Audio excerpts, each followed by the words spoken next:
په دنیا کې په انسان باندې دوه قسمه حالات راځي، کله د خوشي ولوي او کله د غم ولوي. چې کله انسان خوشحال وي بیا دته په چار دو چې دای په یو وخت کې د الله تعالی نه دعو وغوړي، او چې کله انسان پریشان وي په ازمایش کې مبتلا وي بیا هم دته په چار دو چې دای د الله تعالی نه دعو وغوړي، بیا الله تعالی د انسان دعو خامخا قبلوي. دا یو حدیث دی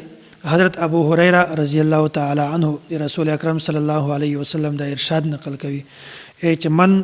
سره ان يستجيب الله له عند الشدائد والكرب، کیم یو کس چې دا غوړي چې د مو د پریشانۍ په حالت کې د مو دعو قبول شي فليكثر الدعاء في الرخاء، چې بیا دا کس داس کو چې د خوشي په حالت کې د الله تعالی ډیر زیات دی. کیم یو سره چې د خوشي په حالت کې د الله تعالی نه دعو غوړي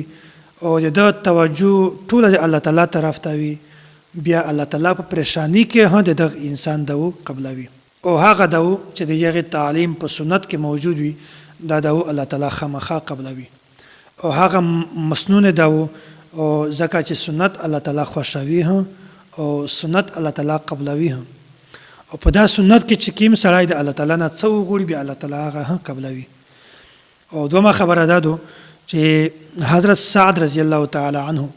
دا د رسول اکرم صلی الله علیه وسلم دا ارشاد نقل کوي چې کیم یو کاس د پریشانۍ په حالت کې وي یا د ازمایش په حالت کې وي او دای بیا په دغه الفاظ سره د دعو غوړي، الفاظ به زه ته بیانوم، په دغه الفاظ سره چې کله د سړی دعو غوړي بیا الله تعالی د انسان دعو خامخا قبلوي. څومره قیمتي وخت دی انسان په پریشانۍ کې وي، په پریشانی کې بیا د انسان زیاته توجه د الله تعالی طرف ته وي،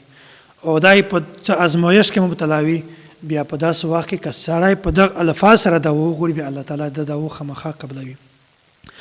رسول اکرم صلی الله علیه وسلم دا فرمایي چې دعوت ذی النون اذ دعاه وفي بطن الحوت،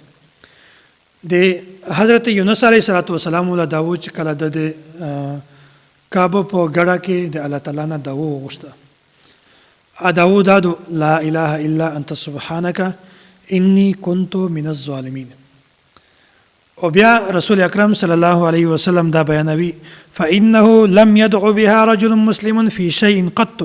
الا استجاب الله له، چې څوک هم د پریشانۍ یا د ازمایش په وخت کې په دا الفاظ سره دا وغوړي لا اله الا انت سبحانك انی كنت من الظالمین، بیا الله تعالی د سړي دعو خامخا قبلوي. څومره یو عجیبه نسخه ده اسه هم پریشانۍ کې سړی د الله تعالی نه دعو غوړي، کیم یو کس په د الفاظ سره په داس طریقه باندې دعو غوړي د الله تعالی نه بیا الله تعالی هغه دعو خامخا قبلوي.